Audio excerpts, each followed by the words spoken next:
Assalamualaikum warahmatullahi wabarakatuh. Perkenalkan, kami dari kelompok 3 yang beranggotakan Aulia Rahma Oktaviani, Ismi Izati, Argianur Rohairiyah, Riris Afifah, dan Nabilatul Inayah. Kami mahasiswa PBG Prajabatan gelombang 1 tahun 2022-2023 Program Studi Pendidikan Bahasa Indonesia Universitas Pancasakti Tegal akan mempresentasikan hasil dari mata kuliah Perancang dan Pengembangan Kurikulum.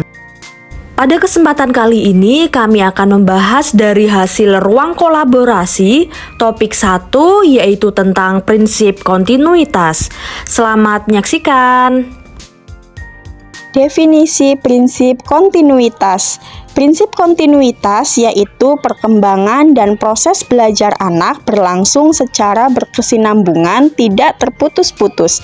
Artinya, bagian-bagian, aspek-aspek, materi, dan bahan kajian disusun secara berurutan, tidak terlepas-lepas, melainkan satu sama lain memiliki fungsional yang bermakna, sesuai jenjang pendidikan, struktur dalam satuan pendidikan, dan tingkat perkembangan peserta didik. Harus saling berkaitan antara jenjang satu dengan jenjang selanjutnya, baik jenjang SD, SMP, SMA, bahkan hingga perguruan tinggi. Materi kurikulum secara terstruktural memiliki hubungan hierarkis fungsional. Materi kurikulum yang diperlukan pada jenjang sekolah atau harus sudah disampaikan ketika peserta didik di jenjang bawahnya, dan materi yang sudah disampaikan pada jenjang sekolah di bawahnya tidak perlu disampaikan lagi pada jenjang di atasnya. Selanjutnya, penting bagi pendidik untuk memperhatikan peserta didik sudah menerima materi pembelajaran secara menyeluruh untuk mencapai tujuan pembelajaran. Jika peserta didik belum memahami atau menguasai pada suatu jenjang, akan menyulitkan peserta didik tersebut ketika naik ke jenjang selanjutnya. Dalam bidang pendidikan, membagi peserta didik dalam beberapa fase untuk memastikan bahwa peserta didik yang berada di fase tersebut sudah memperoleh dan menguasai materi yang sesuai.